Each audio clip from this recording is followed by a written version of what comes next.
이번 사연은 경기도에 사시는 60대 여성분께서 보내주셨습니다.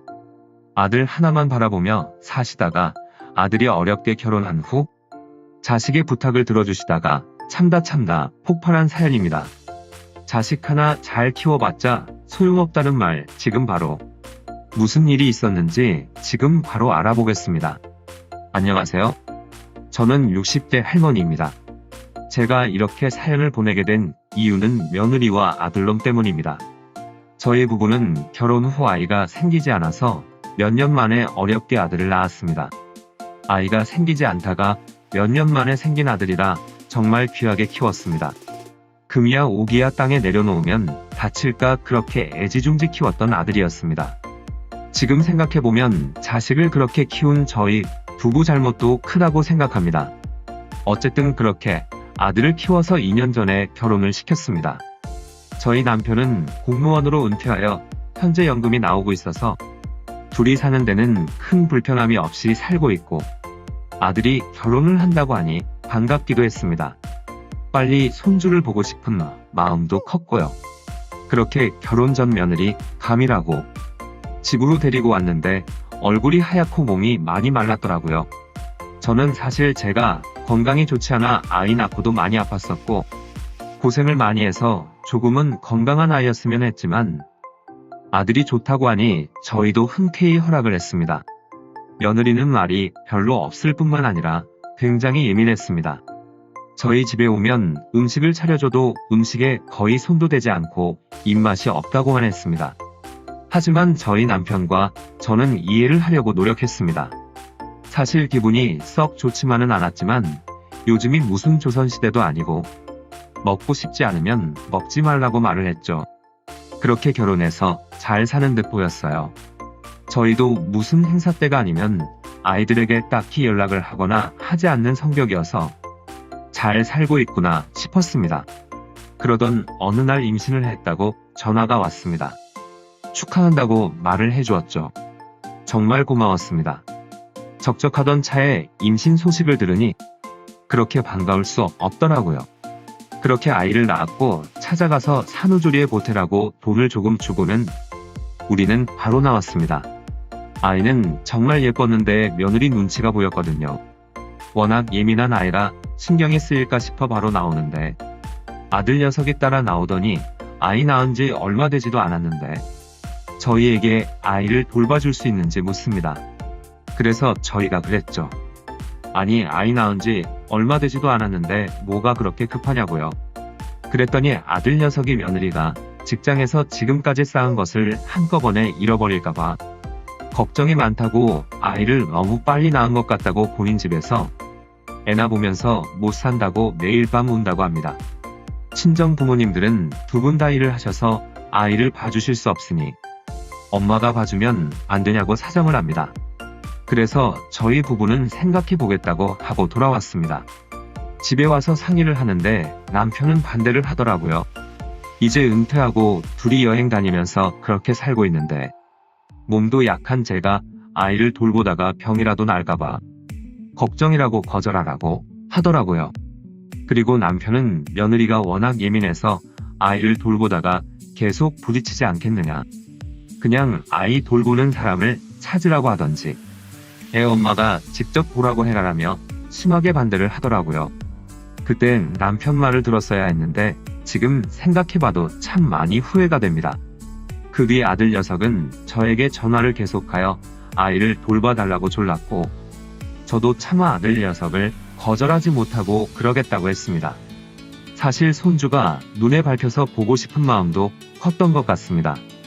얼마 뒤 며느리는 출산 휴가 3개월이 지났다며 손주를 데리고 왔습니다. 그때부터 제 육아가 시작되었습니다. 정말 힘들더라고요. 밤에 잠을 잘 자지 못하는 손주 때문에 잠도 잘 못 자고 할 일이 태산이었습니다. 다행히 남편이 있어서 많이 도와주었지만 손주를 데리고 온 뒤 남편과 다툼도 많아졌죠. 남편은 아이를 맡긴 뒤로 사사건건 전화를 해서 취조하듯이 묻거나 명령조로 이야기를 하는 며느리를 못마땅해 했습니다. 그러다가 사건이 하나 터졌습니다. 어느 날 며느리가 집안에 CCTV를 설치하겠다고 한 것입니다.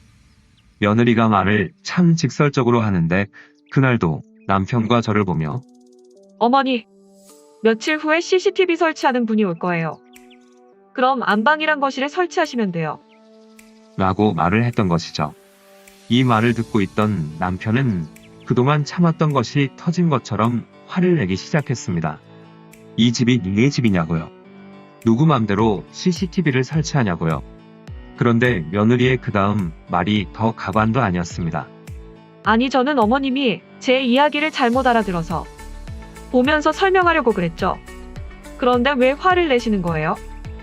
그 말에 남편은 어디서 배워먹은 행동이냐, 우리가 가만히 있으니 아주 웃음냐 부터 시작해서 화를 내기 시작했습니다. 그리고는 남편이 말했죠. 그렇게 못 믿겠으면 내 자식 내가 봐. 그랬더니 며느리가 막 울기 시작합니다. 도대체 왜 화를 내시는지 모르겠다고요. 아들놈은 옆에서 지 마누라한테 왜 그러냐고 도리어 저희에게 화를 내고 있고요. 참 기가 막히더라고요. 제가 말리고서야 일단락이 되긴 했지만 남편은 손주를 그만 애들한테 보내라고. 정말이지 참 많이 힘든 시간이었습니다.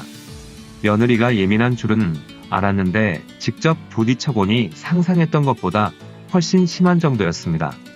주말에 집에 방문하면 집에 먼지가 너무 많아서 아이 호흡기에 좋지 않을 수 있다. 청소를 언제쯤 하셨냐? 아이 분유명하니 청결하지 않은 것 같다.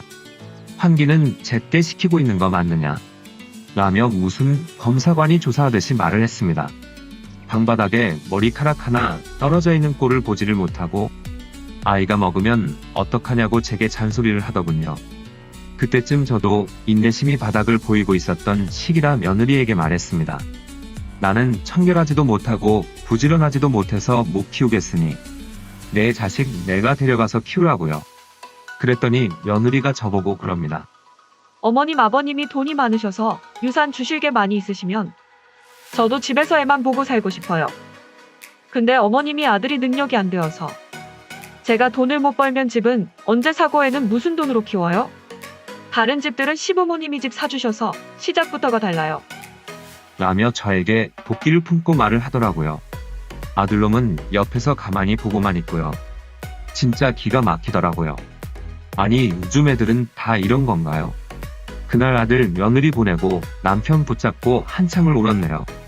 저희가 집은 못 사줬지만 전세 구해줘서 그 집에서 살고 있는데 그게 못마땅했던 것인지 그 전셋집 명의가 아들 명의가 아니고 제 명의입니다. 저는 하나밖에 없는 아들이고 그 정도 여유도 있고 하니 아들 명의로 해주자고 했지만 남편은 우리가 죽을 때까지 그러는 거 아니라고 한사코 말리더라고요. 만에 하나 저 혼자 남게 되면 돈이라도 없으면 애물단지 취급받는다고요. 며느리가 하는 행동을 보니 남편 말이 맞았다는 확신이 들었습니다. 그 뒤로도 우리 부부와 며느리는 사이가 좋지 못했습니다. 사실 며느리가 밉게 나오니 손주도 예뻐 보이지도 않고 크면 클수록 더 힘들게 하고 저도 체력이 많이 좋지 않아서 걱정이 많았습니다. 그러다가 큰 사건이 벌어졌습니다. 손주가 걷기 시작하면서 더 분주해졌는데 하루는 신나게 걷다가 뛰다가를 반복하더니 제가 잠깐 한눈판 사이에 아이가 넘어졌습니다.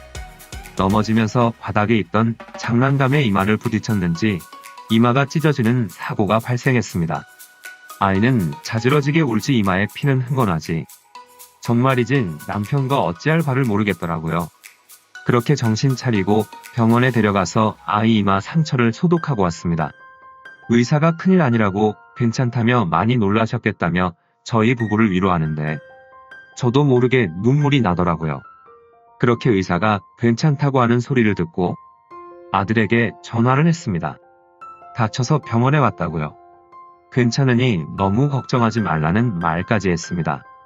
그리고 집에 돌아왔는데 잠시 후 며느리와 아들이 방으로 들어오더라고요. 저희 부부 얼굴은 보지도 않고 진정이 되어 잠이 든 아이를 살피더니 며느리가 저에게 도대체 애를 어떻게 본 거냐고 따지듯이 묻더군요. 그래서 제가 잠깐 한눈판 사이에 순식간에 넘어졌다고 말을 하고 있는데 며느리가 제 뺨을 내리치는 겁니다. 그리고는 제게 말하더군요. 애 옆에서 한시도 떨어지지 말아야 하는 거 아니냐고요. 그게 애도는 사람 기본 아니냐고요. 저는 그때까지도 너무 놀라서 멍하게 있는데 옆에 있던 남편이 며느리의 뺨을 똑같이 내리쳤습니다. 살다 너 같은 미친년은 처음이다. 하면서요. 남편은 원래 욕이라고는 하지도 않는 사람입니다.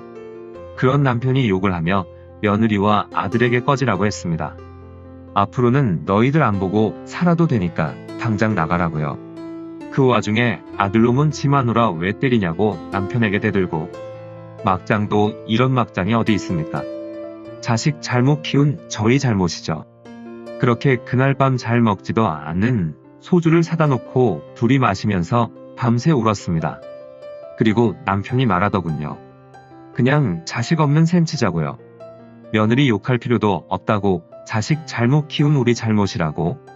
그 와중에 아들놈은 다음날 아이 어떻게 할 거냐고 저에게 전화하는데, 이런 미친놈을 자식이라고 제가 지금까지 애지중지 키웠네요. 우선 남편은 핸드폰 다 꺼버리고 짐을 쌌습니다.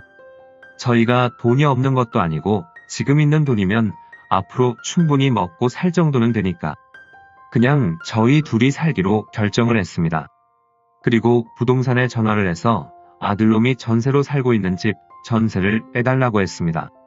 급하니까 최대한 빨리 빼달라고요. 저희는 그렇게 아들, 며느리 모르게 아무도 모르는 곳으로 이사를 했습니다. 아들이 살고 있는 집을 다른 사람에게 전세 내놨다고 하니까 난리가 났죠. 부동산 사장님이 무슨 일이냐고 난리라고 하더라고요. 그 뒤 아들놈이 전화를 하고 난리가 났습니다. 전화통에 불이 나더라고요. 조금 있으니 며느리가 전화를 합니다. 전화를 안 받으니 문자를 해서는 잘못했다. 잠깐 미쳤었나 보다. 다시는 안 그러겠다. 어머니가 어떻게 이러실 수가 있느냐. 부터 이혼하겠다. 협박에 정말 난리가 났더라고요. 조금 있으니 사돈까지 전화를 하고 아주 발에 불이 떨어졌겠죠. 그렇게 저희는 핸드폰 꺼놓고 며칠 후에 핸드폰 번호까지 싹 바꿔버렸습니다. 그리고 지금은 작은 캠핑카 하나 사서 둘이서 여행 다니면서 조용히 살고 있습니다. 그 뒤 아들놈과 며느리가 어떻게 되었는지 저희도 잘 모르겠습니다. 키운 정이 있다고 가끔 손주도 보고 싶지만 어쩌겠습니까? 이렇게 된 거 있고 살려고 노력입니다. 오늘의 사연은 여기까지입니다. 사연자분의 행동은 정말 잘하신 것 같습니다. 아무리 자식이어도 자식된 도리가 있고 아들도 이제 부모된 입장에서 자신의 부모는 헤아리지 못하는 자식은 없는 게 더 낫습니다. 앞으로는 남편분과 행복한 일만 가득하며 살길 바랍니다. 힘내세요. 오늘의 사연은 여기까지입니다. 사연에 관한 다양한 댓글 남겨주세요. 그리고 신청하실 사연이 있으시다면 아래에 메일 주소로 보내주시면 사연 제작을 도와드립니다.